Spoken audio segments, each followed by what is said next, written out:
Christina Kenny. And originally she gave us a request to see if we would be able to 3D print her a replacement knob for her toaster oven. And through a couple of designs that I've gone through, I've been able to manage to essentially replicate it to an extent and be able to essentially replace her old one, which was previously called. And yeah, it pretty much it's now working. Pretty much your We can hear it clicking. and of course, previously you had to use a screwdriver in order to use it in the first place. So.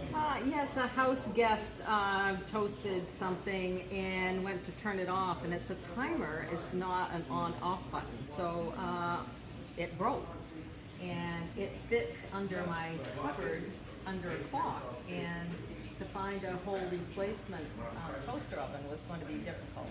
So when Jurgen came to our computer club to do a 3D printing demo, I happened to ask him if they did knobs, and he said yes. So voila, we have a knob that works. Awesome. And thank you, Brian, very much. Good job. Appreciate it.